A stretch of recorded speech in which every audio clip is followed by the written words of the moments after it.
তোমাদেরকে হাত দিয়েছি, হাত দ্বারা অপকর্ম করেছো। আমি আল্লাহ চোখ দিয়েছি, চোখ দিয়া তোমরা খারাপ কিছু দেখেছো। আমি আল্লাহ জবান দিয়েছি, কলব দিয়েছি, কলব দ্বারা তোমরা খারাপ কিছু উপলব্ধি করেছো।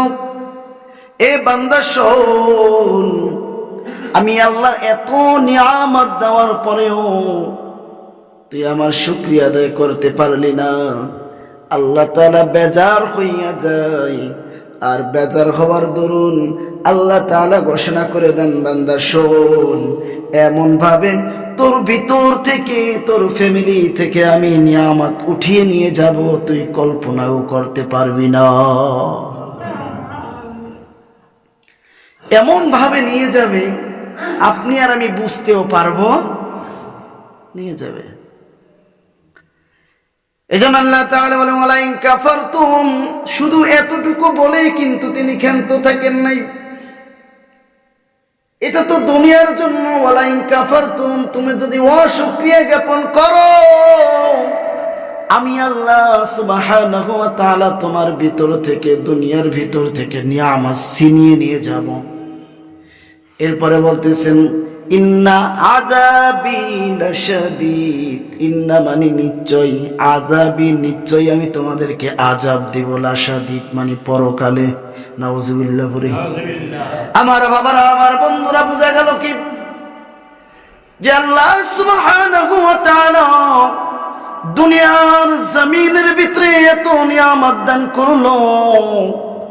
ওই নিয়ামত পাওয়ার পরেও যদি আমরা সঠিকভাবে না চলি, তাহলে দুনিয়া থেকে ওই নিয়ামত ছিনিয়ে নিয়ে যাবেন, পরকালে আমাদেরকে কঠিন ময়দানে ধরে বসবেন। বান্দা, এত কিছু নিয়ামত দেওয়ার পরেও কেন তুই আমার শুকরিয়া করলি না? কেন করলি না? আমরা বলি না, তোমার কিসের অভাব ছিল বাবা? তোমার আমি টাকা দেই না? তোমার আমি খরচ দিতেছি না? কাপড় দিতেছি না? প্রাইভেট খরচ দিতেছি না? সব দেওয়ার পরেও কেন তুমি অপকর্ম করলা? তোমার কিসের অভাব? সন্তানকে বলি কি বলি না? বাবা যেরকম সন্তানকে শাসন করে, আল্লাহ সুবহানাহু ওয়া তাআলা ঠিক আমাদেরকে ওইভাবে শাসন করবেন। আমাদেরকে কিন্তু ছাড় দেওয়া হবে না বাবা, কেউ ছাড় পাবো না। কারণ দুনিয়াতে ছাড় পাওয়া যায়, টাকার গরমে ছাড় পাওয়া যায়, ক্ষমতার গরমে ছাড় পাওয়া যায়। আমার মামা ডিসি, আমার মামা এসপি, আমার মামা ব্যারিস্টার, আমার বাবা ব্যারিস্টার, আমার বাবা উকিল মুক্তার। আপনি মামলা থেকে বেরিয়ে আসতে পারবেন টাকার জোরে হোক, ক্ষমতার জোরে হোক, কিন্তু কাল হাসরের ময়দানে কোনো মামা চলবে না, কোনো বাবা চলবে না, কোনো টাকা চলবে না। সেদিন কারো কোনো ক্ষমতা থাকবে না, একমাত্র ক্ষমতা থাকবে একজনের, তিনি কি? আমার আল্লাহ সুবহানাহু ওয়া তাআলা বলেন, লিল্লাহিল ওয়াহিদিল কাহ্হার। এ বান্দা, ওই দিন আমি আল্লাহ ব্যতীত আর কেউ থাকবে? কেউ থাকবে না, কেউ থাকবে না সেদিন। এই জন্য আমরা যারা আছি, শুকরিয়া আদায় করার দরকার আছে না নাই? কম না বেশি? বেশি বেশি শুকরিয়া আদায় করো। দুনিয়ার নিজাম হলো, কোনো বন্ধুর কাছে যদি তুমি যাও, এই বন্ধুর কাছে তুমি একদিন যাইবা, 2 দিন যাইবা, 3 দিন পর্যন্ত তোমার সাথে ভালো ব্যবহার করবে। চতুর্থ দিন বলবে, বন্ধু তুমি আর আমার দরজায় আসিও না, আমার বিরক্ত লাগে, আমার বিরক্ত লাগে, তুমি আমার দরজায় আসিও না। এ বাবা, দুনিয়াতে যদি আমরা কোনো অপকর্ম করি, মা বাবা একদিন ছাড় দেয়, 2 দিন ছাড় দেয়, সমাজের মানুষ একদিন ছাড় দেয়, 2 দিন ছাড় দেয়, 3 দিন ছাড় দেয়, এরপরে সমাজের মানুষ বসিয়া এরপরে তার মা বাবার উপরে চাপ প্রয়োগ করে, তোমার সন্তানকে দেশ থেকে তাড়ায় দাও, ঠিক কিনা? তোমার সন্তান দেশে থাকতে পারবে না, কারণ মানুষ তুমি একদিন ছাড় দাও, 2 দিন ছাড় দাও, 3 দিন ছাড় দাও, আর আমার আল্লাহ তাআলা রহমতের দরজা নিয়ে তোমার জন্য আমার জন্য বসে আছি। আল্লাহ তাআলা বলেন, ইয়া আইয়ুহাল্লাযীনা আমানু তুবু ইলাল্লাহি তাওবাতান নাসুহা। সুবহানাল্লাহ। আমার বাবারা, আমার বন্ধুরা, আল্লাহ সুবহানাহু ওয়া তাআলা ডাক দিয়ে বলেন, বান্দা শোনো শোনো, ইয়া আইয়ুহাল্লাযীনা আমানু, তোমরা যারা ঈমান আনয়ন করেছো, তুবু ইলাল্লাহি তাওবাতান নাসুহা। এই দুনিয়াতে ঈমান আনয়ন করার পরে তুমি অনেক ধরনের গুনাহ করেছো। তুমি জেনার গুনাহ করেছো, তুমি কবিরা গুনাহ করেছো, তুমি সগীরা গুনাহ করেছো, তুমি রাতে গুনাহ করেছো, তুমি দিনে গুনাহ করেছো, তুমি আলোতে গুনাহ করেছো, তুমি অন্ধকারে গুনাহ করেছো, তুমি শিরকি গুনাহ করেছো, তুমি জাহিরি গুনাহ করেছো, তুমি বাতিনি গুনাহ করেছো। হে বান্দা শোন, আয় আয় আয়, ইয়া আইয়ুহাল্লাযীনা আমানু, তুই গুনাহ করার পরেও যদি তোর ঈমান থাকে, কি থাকে? আল্লাহ তাআলা ডাক দিয়ে বলেন, তুবু ইলাল্লাহি তাওবাতান নাসুহা। এ বান্দা, যত গুনাহ করেছো তাই আমার দরবারে আয়, আর খাঁটি দিলে তওবা কর। তুবু ইলাল্লাহি তাওবাতান নাসুহা। তাওবাতান নাসুহা মানে এমন তওবা, এমন অঙ্গীকার তুমি আল্লাহর সাথে করো, এমন অঙ্গীকার তুমি আল্লাহর সাথে করো, মালিক 10 বছর পর্যন্ত সুদ খেয়েছি, 20 বছর আমি জেনার কাজ করেছি, এ মালিক মানুষের সাথে অপকর্ম করেছি, এ মালিক বুঝি নাই, ও দয়ার মালিক আমার জীবনে আমি ভুল বুঝতে পেরেছি, আমি তওবাতুন নাসুহা পাঠ করলাম, আমি আর জীবনে কোনোদিন গুনার কাজ করব না, আমি কোনোদিন ঘুষ খাবো না, আমি কোনোদিন সুদ খাবো না, আমি কোনোদিন হারাম খাবো না। এ মালিক তুমি আমাকে মাফ করে দাও, তুমি আমাকে মাফ করে দাও। আল্লাহ সুবহানাহু ওয়া তাআলা ডাক দিয়ে বলেন, বান্দা তুবু ইলাল্লাহি তাওবাতান নাসুহা। এ বান্দা, তুই দিল থেকে যখন তওবা করা শুরু করেছস, আমি আল্লাহ তাআলা 70 বছরের গুনাহ তোর মাফ করে দিলাম। আমার বাবারা, আমার বন্ধুরা, এরপরেও যদি তুমি না বোঝো আর কি করার আছে, আমার মালিক কিন্তু তোমাকে ছাইরা দেয় নাই। তুমি দুনিয়ার লোভে পড়ে আমার মালিককে ভুলে গেছো, তুমি দুনিয়ার লোভে পড়ে আমার মালিককে ভুলে গেছো। সুদের টাকার তুমি পাগার করলা, ঘুষের টাকার তুমি পাগার করলা, ক্ষমতার জোর দিয়া সমাজের ভিতরে জেনা ব্যভিচার করলা। এ বান্দা, তারপরও কিন্তু আমার মালিক তোমাকে ভুলে নাই। ওই কোরআনে আল্লাহ তাআলা ডাক দিয়া বলতেছেন, বান্দা আয়, যত গুনাহ করছস কর, বান্দা তুই আইতে দেরি, আমি আল্লাহ তাআলা তোকে মাফ করতে দেরি করব না। পারবেন তো ইনশাআল্লাহ? মনের বোঝা। আরে 70 বছর তো চলেই গেল, 80 বছর তো হয়েই গেল, আর কি দুনিয়ার আর কি বাকি আছে?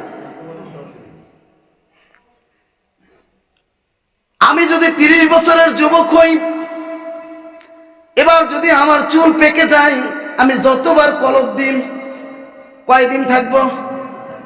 সর্বোচ্চ 2 মাস, 3 মাস, এরপরে থাকবে নি? না না, কারণ আল্লাহ তাআলার যে জিনিসগুলা দেওয়া, এই জিনিসগুলা মানুষ যতই ঘষা মাজা করুক পরিবর্তন করতে পারে। আমি যতই চেষ্টা করি আমি যুবক থাকবো, যুবক থাকবো, আমি কি মরবো না? মরবনি? আমি চেষ্টা করি আমি যুবক থাকবো। আল্লাহ তাআলা বলেন, রে বান্দা তুই যুবক থাকবি, তুই যত চেষ্টা কর, আমি আল্লাহ তাআলা নির্দিষ্ট একটা দিন ধার্য কইরা দিছি, ওই দিনের বেশি তুই থাকতে পারবি না। তাহলে কিসের এত অহংকার, কিসের এত গর্ব, কিসের জন্য তোমরা আজ দুনিয়ার গুনাহ নিয়ে পড়ে আছো? অনেকে মনে করে আমি মনে হয় আরো 40 বছর বাঁচুম, আমি মনে হয় আরো 60 বছর বাঁচুম। দুনিয়াতে যত মানুষ মারা যায়, দৈনিক যে খবরগুলো আসে, বেশিরভাগই যুবক মারা যায়, ঠিক কিনা? রাস্তায় অ্যাক্সিডেন্ট হয়, যুবক মারা যায়, পানির ভিতরে পড়ে যুবক মারা যায়, এরোপ্লেন বিধ্বস্ত হয়, যুবক মারা যায়, ঠিক কিনা? আমার বাবারা, আমার বন্ধুরা, এজন্য আমি তোমাদেরকে উদাত্ত আহ্বান জানাবো, যতদিন দুনিয়াতে বাঁচো, কে কয়দিন বাঁচবো আমরা কেউ জানি না। এই যে সময়টা, এই সময়টা আল্লাহর হুকুম নবীর তরিকা অনুযায়ী চলতে হবে। ব্যতিক্রম পথ আমি যতই দেখি, যতই করি, কিছুদিন পরে আর থাকবে। কিন্তু নবীর আদর্শ যদি আমি লালন করতে পারি, তাহলে ওই মানুষ কোনোদিন মরে, যদিও তার দেহটা মরে যায়, যদিও তার দেহটা আমরা কবর দিয়ে ফেলি, যদিও তার দেহটা কবরের ভিতরে পচে যায়, কিন্তু ওই মানুষটা প্রত্যেকটা মানুষের হৃদয়ে থেকে যায়। কথা বলেন ঠিক কিনা? নবীজির আদর্শ লালন করেছে ওমর। ওমরের নাম 1500 বছর পরেও আমরা নিতেছি, ঠিক কিনা? ওমরের যুগে কি আর মানুষ ছিল না? ওমর একা ছিল না 1 লাখ 2 লাখ লোক ছিল, না কোটি কোটি কোটি কোটি লোক ছিল? সেই কোটি কোটি লোকের ভিতরে ওমর কেন? কারণ ওমর রাদিয়াল্লাহু তাআলা আনহু, আবু বকর রাদিয়াল্লাহু তাআলা আনহু, ওসমান রাদিয়াল্লাহু তাআলা আনহু, আলী রাদিয়াল্লাহু তাআলা আনহু, এরা নবীর আদর্শকে এমন ভাবে লালন করেছেন, যারা মরার পরেও আল্লাহ তাআলা প্রত্যেকটা জাতির কলবের ভিতরে অমর বানিয়ে দিয়েছে, ঠিক কিনা? কেন দামি হলো? কেন দামি হলো? একমাত্র শুধুমাত্র এই কোরআনের জন্য। কিসের জন্য ভাই? কোরআনের জন্য। আমরা দামি হতে পারি না কেন? এর 1 নম্বর কাহিনী হলো, আমরা কোরআনকে সরিয়ে দিয়েছি। কোরআনকে অনেকে মনে করেন এই কোরআন শুধু বাচ্চারা মক্তবে পড়বে। অনেকের ধারণা এই কোরআন শুধু বাচ্চারা মক্তবে কোন রকম যদি একটা খতম দিতে পারে শেষ। এজন্য মুসলমান আমরা ধ্বংস হয়ে গিয়েছি একটা কারণে, কোরআন শরীফ পড়ার জন্য নয়, কোরআন শরীফ দিয়ে বাস্তব জীবন পরিচালনা করার জন্য আল্লাহ তাআলা কোরআন দিয়েছেন। সুবহানাল্লাহ। এখন আমরা পড়ি, খতম দেই, কি দেই? কোরআন শরীফ কি দেই? কোরআন শরীফ কোনো খতম নাই। কোরআন শরীফ কখনো খতম হয়? আরে এটা খতম হওয়ার জিনিস না, এটা খতম হওয়ার জিনিস না। এই খতম মানে কি জানেন? খতম মানে শেষ। খতম মানে যেটা শেষ হয়ে যায়, ওটার নাম হয়ে যায় খতম। এবার বলেন, কোরআন শরীফ কি শেষ হয়েছে? শুরু হয়েছে কবে? লাউহে মাহফুজে শুরু হয়েছে। কাল কিয়ামতের দিন জান্নাতবাসীর জন্য আল্লাহ তাআলা যে বিশাল আয়োজন করবেন, ওই আয়োজনের ভিতরে সর্বপ্রথম দাউদ আলাইহিস সালাতু ওয়াস সালাম জাবুর কিতাব বাদ দিয়া এই কোরআনে কারীম তেলাওয়াত করে শোনাইলেন। সুবহানাল্লাহ। তার মানে কেন বোঝা গেল? এই কোরআন লাউহে মাহফুজে আল্লাহ সুবহানাহু ওয়া তাআলা জমিন সৃষ্টি করার আগে সৃষ্টি করেছেন। আর এই কোরআন আল্লাহ পুরা পৃথিবী যতদিন থাকবেন ততদিন থাকবো। শুধু তাই নয়, জান্নাতের ভিতরে কিভাবে আমরা চলবো, কিভাবে খাবো, কিভাবে কোন নিয়ম কানুন পদ্ধতি আমরা চলবো, সব কিছু আল্লাহ তাআলা কোরআন দিয়া চালাইবেন। এখন অনেকের প্রশ্ন, হুজুর আমাদের তো 40 বছর হয়ে গেছে, আমরা কি কোরআন পড়তে পারবো? আছেন এরকম প্রশ্ন? হুজুর এখন আর হয় না। আমি আপনাদেরকে প্রশ্ন করি, বুঝার জন্য চেষ্টা করবেন। আল্লাহ রাসূল সাল্লাল্লাহু আলাইহি ওয়াসাল্লাম, তার কাছে কোরআন আছে কত বছর বয়সে? কত বছর? যারা বলেন কত বছর? আপনারা কি এই ইতিহাসও জানেন না? আপনারা মেসির ইতিহাস ভালো জানেন, রোনালদোর ইতিহাস, পর্ন স্টার কারা, তাদের ইতিহাস আপনারা ভালো, কোরআনের ইতিহাস জানেন না। 40 বছর বয়সে আল্লাহ রাসূল সাল্লাল্লাহু আলাইহি ওয়াসাল্লামের কাছে কোরআন আছে। এর আগে কি আসছিল? হ্যাঁ, আরবের লোকেরা কোরআন জানতো, কোরআন বুঝতো। হ্যাঁ, ওমর ফারুক রাদিয়াল্লাহু তাআলা আনহু জানতো, বুঝতো? কেউ বুঝতো না। তাহলে রাসূল সাল্লাল্লাহু আলাইহি ওয়াসাল্লামের জবানে যখন কোরআন আসলো, তার 40 বছর বয়স, যেই সময় ওই সময় কোরআন আসছে। সুবহানাল্লাহ।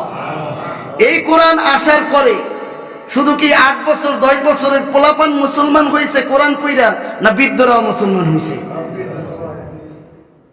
তাহলে আপনার 40 বছর বয়সে আপনি কোরআন শিখতে পারবেন না, এই মনস্থ আপনার ভিতরে কেন আসলো? এই থিওরিটা আমাদের ইসলাম বামপন্থী যারা রয়েছে তারাই আপনার ভিতরে ঢুকিয়ে দিয়েছে। কথা বলেন ঠিক কিনা? যেটা পোলাপান মক্তবে পড়বে এটা মনে হয় বৃদ্ধ মানুষের পড়া লাগে। অতএব রাসূল সাল্লাল্লাহু আলাইহি ওয়াসাল্লাম বলেন, কোরআনে কারীমের যতটুকু অংশ বান্দার জন্য অতটুকু অংশ জানা জরুরি, যতটুকু অংশ দিয়া তার দুনিয়াতে চলাফেরা কাজকর্ম করতে প্রয়োজন ততটুকু অংশ তার জানা ফরজ। কি ভাই? ফরজ। এবার আপনি জানেন না, আপনি ফরজ লঙ্ঘন করলেন, আপনি ফরজ লঙ্ঘন করতেছেন, কোরআন বোঝার জন্য চেষ্টা করেন না, কোরআন না বুঝিয়া না জানিয়া এরপর আপনি যত ইবাদত করেন ওই ইবাদতের ভিতরে মজাও পাবেন। আরবের শায়েখরা যখন কোরআনে কারীম তেলাওয়াত করে নামাজের ভিতরে খেয়াল করে দেখবেন তারা কাঁদে। এমন সময় দেখা যায় কাঁদে, কাঁদতে কাঁদতে কোরআনে কারীম তেলাওয়াত করে, তার দাড়ি মোবারক চোখের অশ্রু দ্বারা ভিজে যায়। কেন তারা কোরআনে কারীম তেলাওয়াত করে আর কাঁদে? এর মানে হলো তিনি কি বলতেছেন তিনি সম্পূর্ণভাবে বুঝতেছেন, তিনি সম্পূর্ণভাবে। আমার বাবারা, আমার বন্ধুরা, না বুঝিয়া যতদিন পর্যন্ত আমরা এই কোরআনে কারীম তেলাওয়াত করব এতদিন পর্যন্ত কোনদিন আমরা কোরআনের স্বাদ, নামাজের স্বাদ আমাদের ভিতরে আসবে না। এজন্য আল্লাহ রাসূল সাল্লাল্লাহু আলাইহি ওয়াসাল্লাম বলেন, সাহাবারা শোনো, তোমরা যদি কোনো মসজিদে ইমামতির দায়িত্ব পাও, তোমরা যদি কোনো মসজিদে ইমামতির দায়িত্ব পাও তাহলে তোমরা ছোট ছোট সূরা দিয়া নামাজ পড়াইবা। আর সাহাবারা শোনো, যখন গভীর রাত্রে তোমরা উঠবা তাহাজ্জুদ নামাজে যখন দাঁড়াইবা, এই 3টা বাজে শুরু করবা, আজান পর্যন্ত 2 রাকাত নামাজে কোরআনে কারীম তেলাওয়াত করে তোমরা কাটাইয়া দাও। তোমরা নিজেরা কোরআন তেলাওয়াত এমন ভাবে করো যেই সময় বিসমিল্লাহির রহমানির রহিম আলহামদু সূরা পড়িয়া এমন একটা সূরা তেলাওয়াত করো, শুরু করে দাও, ওই তাহাজ্জুদ নামাজের ভিতরে তুমি 1 রাকাতে আধা পারা পর্যন্ত পড়ে ফেলো। সুবহানাল্লাহ। ওই সময় দেখবা আল্লাহর সাথে তোমার সাথে একটা কানেক্টেড হয়ে যাবে, আল্লাহর সাথে তোমার মহব্বত বেড়ে যাবে, কোরআনের প্রতি দরদ ভালোবাসা, এই কোরআনের কিসাস, এই কাহিনী যখন তোমার দিলের ভিতরে আটকাবে, দুনিয়ার সমস্ত দুনিয়া একদিকে দিয়ে দিলেও তোমার ঈমান পৃথিবীর কেউ নিতে পারবে। কোরআন বুঝেছে, আলী কোরআন বুঝলো, ওমর ফারুক রাদিয়াল্লাহু তাআলা আনহু কোরআন বুঝলো। কোরআন বুঝতে দেরি, জীবনটা পরিবর্তন হইতে দেরি হয় নাই, ঠিক কিনা আমার বাবারা? কিন্তু আজ এই কোরআনের ফজিলত আমরা শুনে যাই, কিন্তু কোরআন পড়তে পারি না। এখন 50 বছর বয়স হয়ে গেছে, বলে হুজুর আমরা তো পড়তে পারি না। না না, আল্লাহ রাসূল সাল্লাল্লাহু আলাইহি ওয়াসাল্লামের চাচা যান আব্বাস রাদিয়াল্লাহু তাআলা আনহু যখন তার বয়স 60 অথবা 62 বছর, ওই সময় তিনি কালেমা পড়ে মুসলমান হয়েছেন। সুবহানাল্লাহ। ওই সময় কালেমা পড়ে মুসলমান হওয়ার পর তিনি যদি কোরআনে কারীম সব বুঝিয়া পড়তে পারেন, মানতে পারেন, আমরা মুসলমান হয়ে কেন মানতে পারবো না? হাজার হাজার সাহাবী আছে 50 বছরের পর কোরআন পড়ছে, মুখস্থ করছে। সুবহানাল্লাহ। হাজার হাজার, একজন নয়, দুইজন নয় রে মুমিন, একজন দুইজন নয়, হাজার হাজার সাহাবী এরকম 50 বছর 60 বছর বয়সে তারা কোরআনে কারীম মুখস্থ করেছে, নিজেরা পড়েছে, কোরআন দিয়া জীবন চালাইছে, জান্নাতে মানুষ হয়ে দুনিয়ার থেকে বিদায় নিয়েছি। আমরা পারি না, আমরা সব দোষ হুজুরের উপরে। হুজুর নামাজে কেরাত লম্বা পড়েন, আমি নামাজ পাই না, বাইর তো নাইতে, তুই আইলে না আইলে নাই, তুই তো ছাগলের 6 নম্বর বাচ্চা।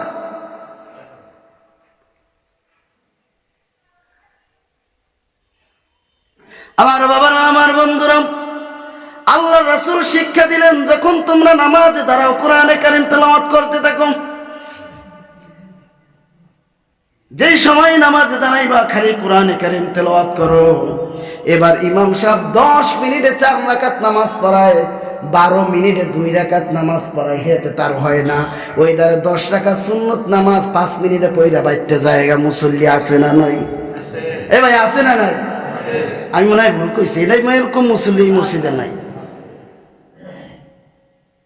আল্লাহ সুবহানাহু ওয়া তাআলা শিখাইলেন, যখন তোমরা নামাজে দাঁড়ায় যাও আর তোমরা জবান থেকে বলো আল্লাহ, দুনিয়ার সব কিছু ছেড়ে দিয়েছি, শুধু একমাত্র তোমার দরবারে আমরা রুজু হয়েছি। এ মালিক, দুনিয়ার সব কিছু ত্যাগ করে দিলাম, একমাত্র তোমার দিকে মুখ করে দাঁড়ালাম। এ মালিক, আমরা অবশ্যই আমি মুশরিকদের অন্তর্ভুক্ত। এবার বান্দা যখন কোরআনে কারীম তেলাওয়াত করবে, এমন ভাবে করো তোমার মন, তোমার প্রাণ যেন স্বয়ং আল্লাহ সুবহানাহু ওয়া তাআলার সাথে কথা বলে। কিন্তু এই জায়গায় দুঃখের বিষয়, 2 মিনিটে 4 রাকাত শেষ। আমি হাবেশাব মানুষ, আমি তার সাথে নামাজ পড়া পারি না, আমার থেকেও বেশি স্পিডে নামাজ পড়ে। শব্দ হুজুরের। এর কারণ কি জানেন? বাংলাদেশে আইন নেই দেখে। বাংলাদেশে যে সৌদি আরবের মতো আইন থাকতো, তাহলে শায়েখদের সাথে কথা বলতে গেল টিকিট কাটা লাগতো। কথা বলেন ঠিক কিনা?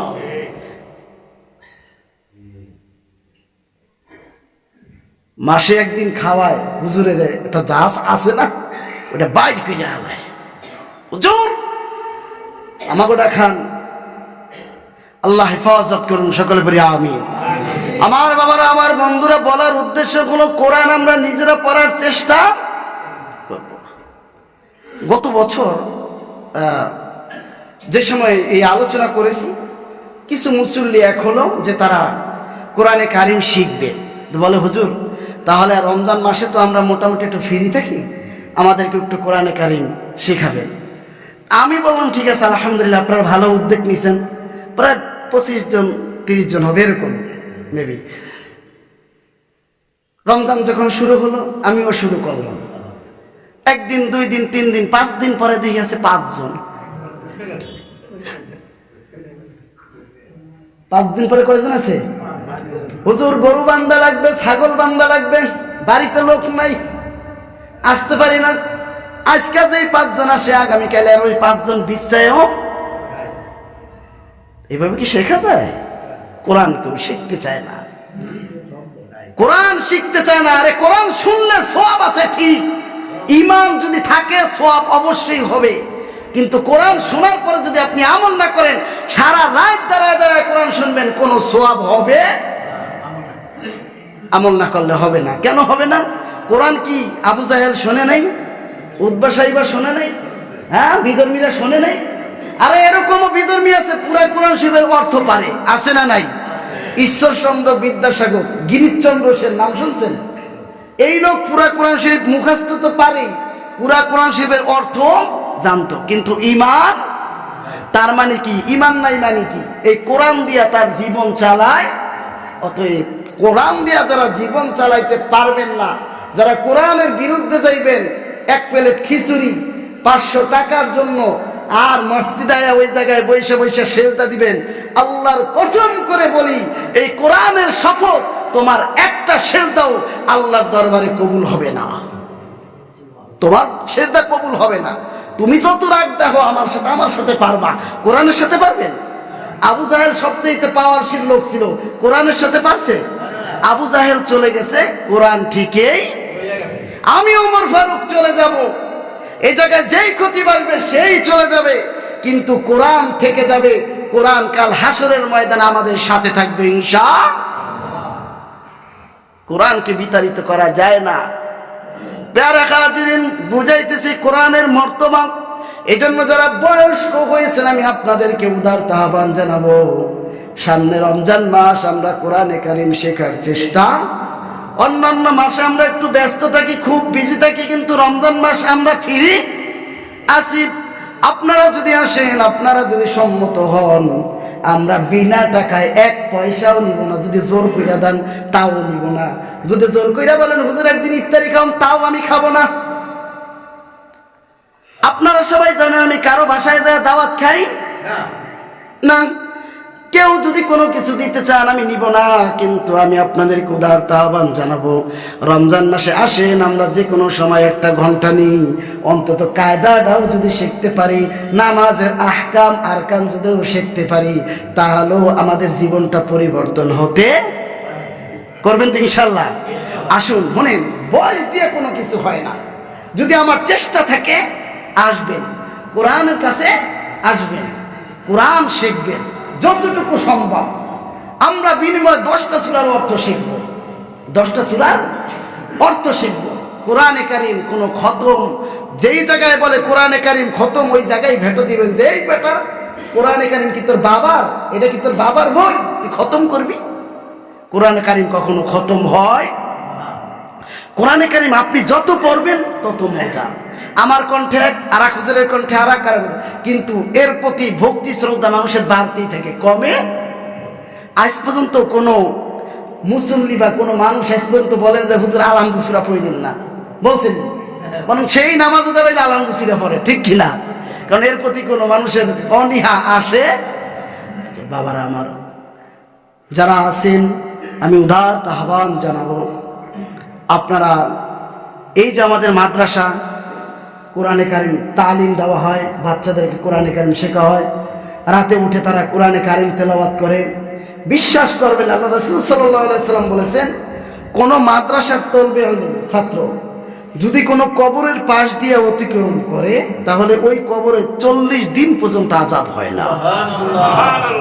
আপনারা মনে করেন এই কোরআন কি সত্য নাকি মিথ্যা? আচ্ছা, বুখারী শরীফ সত্য না মিথ্যা? আবু দাউদ শরীফ, নাসাই, ইবনে মাজাহ সব সত্য। যদি ওই কথাও, যদি ওই হাদিসের কিতাবও সত্য হয়, কোরআনে কারিম যদি সত্য হয়, আল্লাহ রাসূলের এই হাদিসও সত্য। অত